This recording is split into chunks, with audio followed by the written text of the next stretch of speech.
السلام علیکم سامعین، 16 محرم الحرام اور 12 جولائی ہے۔ خبر کا عنوان ہے بہار میں ووٹ ہتھیانے کے لیے وزیر اعلیٰ کی نئی چال۔ بہار کے وزیر اعلیٰ نتیش کمار نے نئی چال یہ چلی ہے کہ بجلی کے ماہانہ 100 یونٹ تک مفت بجلی مہیا کرانے کا بندوبست کیا ہے اور اس کا اعلان وہاں جلدی ہو سکتا ہے۔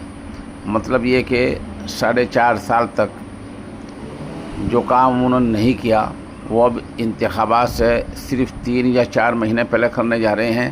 آپ کو پتہ ہی ہے کہ بہار میں ماہ نومبر میں ریاستی الیکشن انتخابات ہونے جا رہے ہیں۔ اگر یہ کام 100 یونٹ فری کرنے والا کام اچھا تھا اور عوام کے لیے تھا تو آخر شروع میں یہ کام کیوں نہیں کیا گیا؟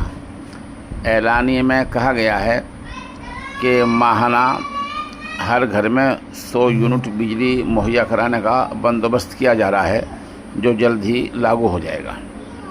اس اعلانیہ کا حکومت میں شریک بی جے پی نے استقبال کیا ہے، جبکہ اپوزیشن پارٹیوں نے اسے ووٹ ہتھیانے کا نیا حربہ قرار دیا ہے۔